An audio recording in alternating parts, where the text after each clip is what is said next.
Assalamualaikum, salam sejahtera. Apa hal korang? Selamat kembali ke dalam channel YouTube Rais Hamid. Aris TV masih lagi bersama dengan YouTuber kegemaran rakyat Malaysia, Indonesia, Brunei, Singapura, Patani dan juga Filipina. Rais Hamid, apa hal korang? Check it out now. Ya berdu, let's go. Come on yo. Bismillahirrahmanirrahim. Allahumma salli ala Muhammad wa ala ali Muhammad. Allahu Akbar. Tekan butang subscribe. Aku tahu ramai yang tunggu aku punya reaction terhadap satu berita yang agak menggemparkan jugalah dekat-dekat kita nak raya ni kan. Anggota tentera tak sempat sahur maut selepas disuruh buat komando res. Bila aku baca berita yang keluarlah pada 2 suku pagi Isnin lalu, mangsa yang sedang tidur di bilik bujang kem berkenaan dikejutkan oleh 2 anggota senior untuk bersahur.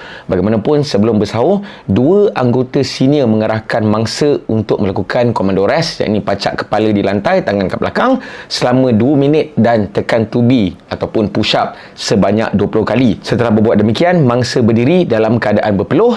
Mangsa terus pitam dan kejadian itu kemudian dimaklumkan kepada seorang berpangkat korporal yang juga ketua bilik bujang di bilik berkenaan. Ketua bilik bujang itu menghantar anggota ke hospital Miri, namun doktor mengesahkan mangsa meninggal dunia pada jam 3.05 pagi. Kejadian ni berlaku dekat kem tentera darat dari Batalion ke-20 Regimen Askar Melayu Diraja, dekat sebuah kem dekat Miri, dekat Sarawak. Jadi sama-sama kita sedekahkan Al-Fatihah dan kita doakan supaya roh arwah dicucuri rahmat dan ditempatkan di kalangan orang-orang beriman, iaitu Allahyarham Prebet Muhammad Mukris Asri yang berasal daripada KL kalau tak silap aku, yang berumur 21 tahun. Dan kita ucapkan juga takziah kepada keluarga. Yelah, dah nak raya ni kan, berapa hari lagi dah nak raya.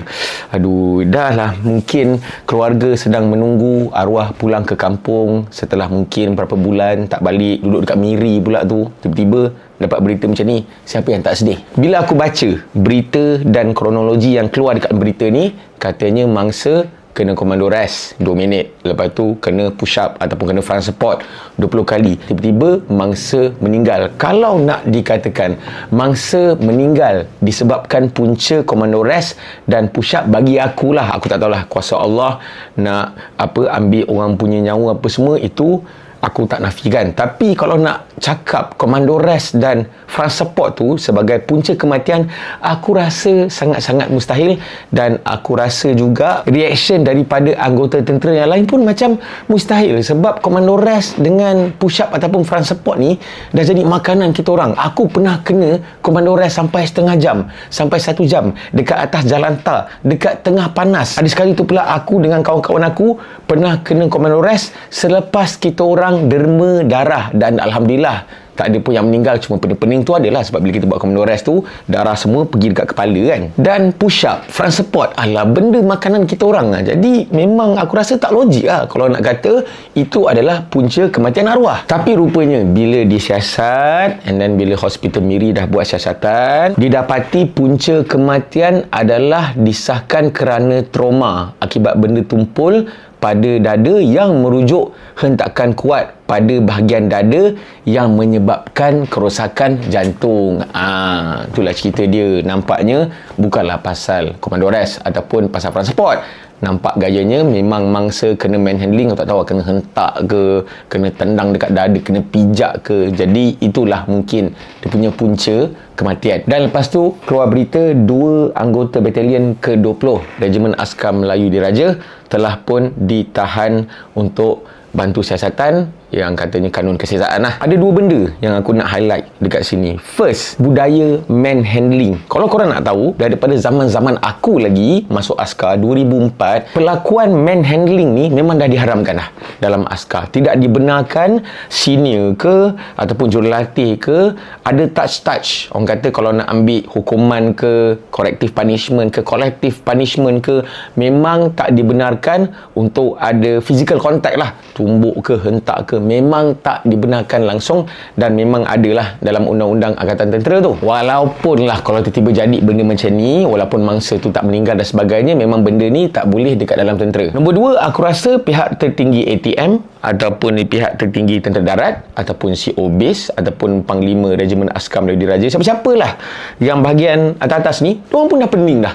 Dah tak tahu dah macam mana nak membendung, nak mengelakkan, nak prevent daripada benda-benda macam ni yang sampai menyebabkan kematian ni daripada berlaku lagi. Kau tahu tak, sampai tahap askar ni, kalau dekat pusat latihan ke, kalau dekat blok bujang ke, dah diarahkan untuk dorang ni tidur pada jam 11 malam, lampu mesti ditutup, semua wajib berada dekat atas capoi ataupun dekat atas katil lah. Tak ada sebarang pergerakan, no movement. In-charge ataupun yang duty-duty semua dah diarahkan untuk membuat pemantauan, buat rondaan. Sampai tahap yang senior memang tak boleh ada communication dengan junior. Macam-macam lah dah buat nak elakkan benda ni daripada terjadi, tapi lalas jadi juga. Aku tak tahulah macam mana diorang ni punya level underground yang boleh je benda ni nak jadi tanpa pengetahuan in-charge ke ataupun orang-orang yang buat rondaan ke. Boleh je, dia ada je dia punya idea dia tahu. Aku terkilan jugalah baca komen-komen dekat posting pasal berita ni yang kata inilah punca kenapa aku tak masuk askar, inilah punca kenapa aku tak bagi anak aku masuk askar. Dah jadi satu trauma dah. Rakyat Malaysia sekarang ni tak nak masuk askar sebab tak nak mati. Bukannya mati disebabkan pergi perang ke, pergi ops ke, tapi mati disebabkan kes-kes yang macam ni lah. Jadi apa solution yang kita ada sekarang? Apa solution yang kita ada? Kalau nak kata solution dia adalah untuk nak mengasingkan senior dan junior, maknanya pada setiap tahun ada satu intake je. Dia tak adalah senior ke junior ke, tapi tak boleh juga. Sebab ingat tak kes arwah Zulfarhan? Itu bukannya dari kalangan senior junior, tapi sama-sama squad pun jadi juga benda ni. Ataupun macam mana? Kita nak tutup je askar ni, senang. Biar Malaysia tak ada askar. Lepas tu nanti pula korang lah yang bising-bising, kita askar macam mana nak jaga kat mana ni. Korang juga yang bising. Dan last kali, aku harap supaya kali ni supaya hukuman yang diorang dapat betul-betul setimpal dengan apa yang dah jadi. Hari tu kes arwah Zulfarhan terlepas kan, tali gantung kan, ramai bersorak, seronok, jadi balik. Aku tak tahulah, diorang ni mungkin tak takut kot sebab tengok yang suspek ataupun yang tertuduh kes arwah Zulfarhan tu dah terlepas tali gantung. Jadi tak adalah orang kata berisiko sangat lah kalau nak manhandling ke apa benda semua ni kan.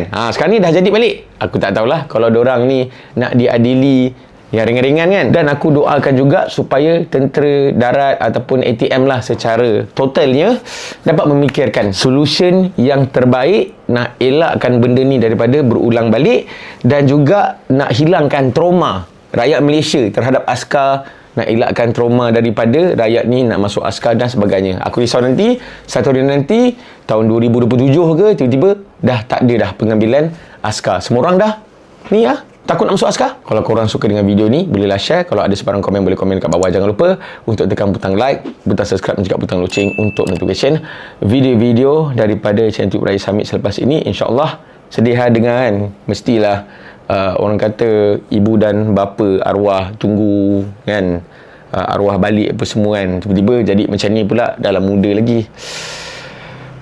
Semoga semuanya dimurahkan rezeki, dipermudahkan urusan. Jumpa lagi dalam next video. Assalamualaikum. Bye-bye. See ya. Pelik dulu tak ada pun sikit-sikit meninggal sebab benda-benda macam ni